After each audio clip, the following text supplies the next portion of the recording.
नमस्कार. संपूर्ण माझ्या यूट्यूब फॅमिलीचे आणि माझ्या सर्व लाडक्या बहिणींचे खूप खूप मनापासून स्वागत आहे. लाडक्या बहिणी, आपण या विषयावर आज तिसरा व्हिडिओ बघत आहोत. तिसरा व्हिडिओ आपण आज या विषयावर बनवत आहोत, कारण की ही जी समस्या आहे ही समस्या अतिशय गंभीर आहे. कारण की अशा ज्या बहिणी आहेत, कोणत्या बहिणी की ज्या बहिणींकडे आता ज्या बहिणींचे पती वारलेले आहेत पण त्यांच्याकडे त्यांच्या पतीचे मृत्यू प्रमाणपत्र नाही, ज्या बहिणींचे वडील हयात नाही आहेत त्यांच्याकडे त्यांच्या वडिलांचे मृत्यू प्रमाणपत्र त्यांच्याजवळ नाही आहेत, आणि ज्या बहिणींचे घटस्फोट झालेले आहेत पण त्यांच्याकडे घटस्फोटाचे कागदपत्र नाही आहेत, आणि ज्या बहिणी आईकडे राहतात किंवा एकट्या राहतात किंवा वडिलांकडे किंवा मामाकडे कोणाकडे राहतात आणि त्यांचा घटस्फोट पण झालेला नाही, त्यांचा पती पण त्यांना सांभाळत नाही आणि त्यांचा पती त्यांचं काहीच म्हणजे खर्च भागवत नाही. आणि अशा बहिणी की ज्या बहिणी वडिलांपासून म्हणजे पतीपासून वेगळ्या राहतात, तर अशा सगळ्या ज्या बहिणी आहेत, अशा या सगळ्या बहिणींसाठी सरकारने म्हणजे काहीतरी तर विचार करायला हवा ना. सरकारने म्हणजे प्रत्येक वेळेला सरकार अर्धवट काम करत आहे. पहिली जी वेबसाईट आणली त्यामध्ये सरकारने काहीच विचार केला नाही, कुठे काही पर्याय ठेवलं नाही. परत दुसऱ्यांदा वेबसाईट आणली, त्यामध्ये फक्त ज्यांच्याकडे कागदपत्र आहे तेच फक्त ई-KYC करू शकतील. आणि आता पुन्हा काय, आता परत तिसऱ्यांदा काय आपल्याला आता उद्भवलेली आहे समस्या, की अशा ज्या सगळ्या बहिणी आहेत की त्यांच्याकडे कोणतेही कागदपत्र नाही आहेत, तर अशा बहिणी ई-KYC कशी करणार. तर बघा, आता पतीचे मृत्यू प्रमाणपत्र नाही तर याच्यावर काय पर्याय आहे, ई-KYC अशा बहिणी कशी करणार. तुमच्याकडे काही पर्याय आहे का ताई? नाही. माझ्याकडे पण काय पर्याय आहे, जे मी तुम्हाला सांगत आहे पर्याय ते तुम्हाला मी काल आणि परवा सांगितलेले आहे, की तुम्ही काय करा ते मी तुम्हाला सांगितलेलंच आहे. आणि पुन्हा मी तुम्हाला या व्हिडिओमध्ये शेवटी परत सांगणार आहे, की ज्या बहिणींकडे कोणतेही कागदपत्र नाही त्या बहिणी अशा पद्धतीने ई-KYC करू शकतात. पण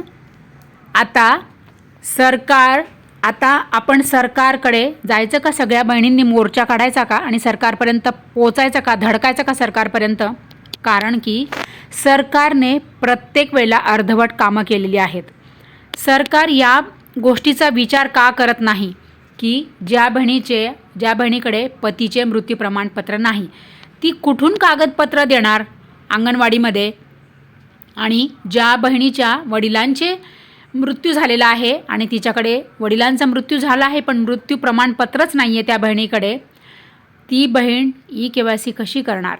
त्या बहिणीकडे कोणता पर्याय उपलब्ध आहे तुम्ही मला सांगा. कोणताच पर्याय उपलब्ध नाही.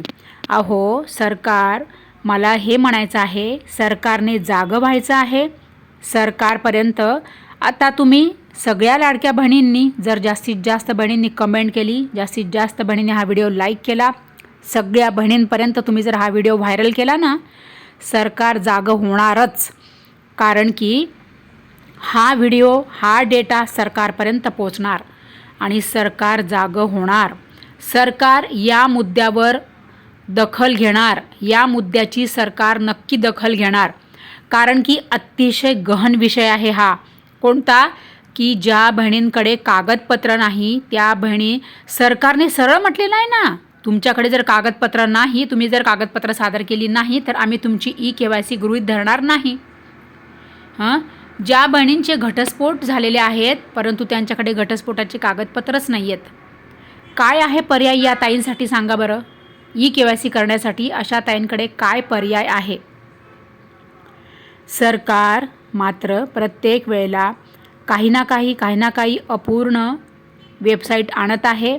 आणि ठीक आहे, तुम्ही वेबसाईटमध्ये तसे पर्याय नाही आणू शकत ना, काही हरकत नाही, पण तुम्ही ऑफलाईन पद्धतीने अशा सगळ्या लाडक्या बहिणींसाठी काहीतरी तर पर्याय तुम्ही काढू शकतात ना.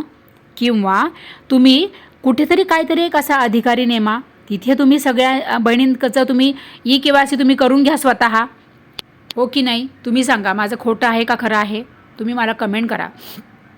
आणि बघा, ज्या बहिणींचे म्हणजे आता अशा खूप बहिणी आहेत की त्या बहिणींचे पती त्यांना सांभाळत पण नाही आणि त्यांना घटस्फोट पण देत नाही.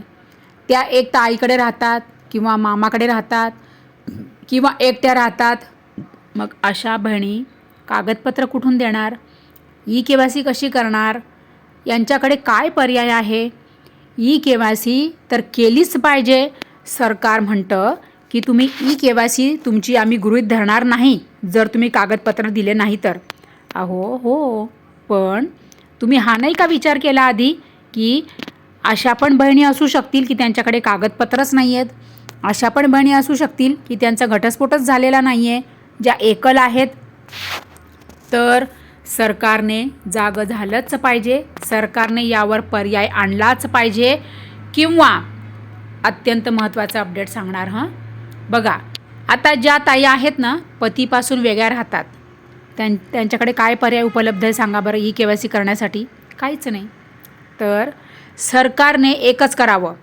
एक तर अशा ज्या सगळ्या बहिणी आहेत ना, ज्या एकल आहेत, ज्यांच्याकडे कोणतेही कागदपत्र नाही आहेत, तर अशा बहिणींना सरळ सरकारने माफ करून द्यावं की ई-के-वाय-सी अशा बहिणींना करण्याची गरज नाही. तुम्ही फक्त स्वतःची ई-के-वाय-सी करा आणि सोडून द्या, असं सरकारने स्वतः म्हटलं पाहिजे. नाही तर सरकारने काय करायचं? सूट द्यायची सरळ. अशा ज्या सर्व बहिणी आहेत, अशा सगळ्या बहिणींना सरकारने ई-के-वाय-सी करण्यासाठी सरसकट सूट द्यावी, म्हणजे माफ करून द्यायचं. तुम्ही फक्त स्वतःची ई-के-वाय-सी करा आणि सोडून द्या. तुम्ही अशा बहिणींना आम्ही म्हणजे सरकार आम्ही तुम्हाला पात्र यादीत घेत आहोत, असं सरकारने बेधडकपणे जाहीर करावं, असं माझं तरी म्हणणं आहे. लाडक्या बहिणी, तुम्हाला काय वाटतं? मला कमेंट करा. सगळ्या बहिणी मला कमेंट करा. आता अशा सर्व बहिणींनी ई-के-वाय-सी कशी करावी? अशा सगळ्या बहिणींकडे काहीही पर्याय उपलब्ध नाही. मी तुम्हाला सांगितलं की मी कशा पद्धतीने ई-के-वाय-सी केलेली आहे एका बहिणीची. तिच्यासाठी मी 8 दिवस झाले चक्रा करते, फेऱ्या मारते. मी अंगणवाडी सगळीकडे जाऊन पाहिलं, सगळीकडे विचारपूस केली, चौकशी केली. मग नंतर मी महा सेवा केंद्रात गेली. महा सेवा केंद्रामध्ये त्या बहिणीने काय सांगितलं की जशी जशी ज्या बहिणीची परिस्थिती असेल तसं तसं त्या बहिणीने अर्ज द्यावा, म्हणजे प्रतिज्ञापत्र भरावं. त्याच्यावर ते ॲफिडेविट करतील. ॲफिडेविट केल्यानंतर त्याच्यावर जो कोणी आहे कार्यकारी दंडाधिकारी, जो कोणी आहे विशेष कार्यकारी अधिकारी, तो त्याच्यावर सही शिक्का देणार आणि मग ते म्हणजे ते अधिकृत झालं. आणि मग नंतर ते आपण शिफारस पत्र आणि ते कागदपत्र घेऊन अंगणवाडीमध्ये जायचं आणि मग सरळ सांगायचं की आता आम्हाला गरज आहे आणि आमच्याकडे कोणतेही कागदपत्र नाही. अशा पद्धतीने आम्ही हे शिफारस पत्र आणि हे कागदपत्र आम्ही आमचे देत आहोत. तुम्ही याची दखल घ्यावी. सरळ असं करावं. असं तुम्ही करू शकतात. असं मी केलं आहे. तर आता यापुढे काय आहे? आता मी यापुढे आणखीन पुढे जाणार आहे. काय? तर मी कोणीतरी आता एक तर आमदार किंवा खासदार किंवा कोणीतरी मी असं त्यांच्यापर्यंत मी जाणार, त्यांची भेट घेणार, त्यांच्याशी बोलणार, त्यांना मी हा मुद्दा मांडणार आहे. आणि तुमच्या म्हणजे अशा ज्या माझ्या बहिणी आहेत ना, त्यांच्यासाठी मी लढणार आहे. असंही मी ऑलरेडी लढत आहे. आता मी अजून पुढे जाणार आणि या विषयावर मी मुद्दा नक्की मांडणार आणि यावर मी सांगणार की तुम्ही यावर पर्याय काढा किंवा अशा बहिणींना माफ करा किंवा या बहिणींची तुम्ही फक्त स्वतःची त्या ई-के-वाय-सी करतील तेवढी तुम्ही त्यांची ई-के-वाय-सी तुम्ही गृहीत धरा आणि तुम्ही त्यांना पात्र यादीमध्ये तुम्ही ॲड करा अशा बहिणींना. असं मी सगळं सांगणार आहे आणि तुमच्यासाठी लढणार आहे. कारण की बघा ना, तुम्ही स्वतःच बघा, सरकारने वेबसाईटमध्ये काय सांगितलेलं आहे की पती वडील हयात नसल्याचे किंवा घटस्फोटित असल्याचे संबंधित पुरावे लाभार्थ्यांनी दिनांक 31 डिसेंबर 2025 अंगणवाडी सेविकांकडे सादर न केल्यास संबंधित लाभार्थ्यांचे ई-के-वाय-सी प्रमाणित मानले जाणार नाही आणि ई-के-वाय-सी अपूर्ण समजला जाईल. म्हणजे बघा, तुम्ही तुमच्याजवळ कागदपत्र नाही आहेत ना, हे सरकार समजायलाच तयार नाही आहेत. तर तुम्ही कागदपत्र नाही दिले तर सरकार काय समजणार? तुमची ई-के-वाय-सी अपूर्ण आहे.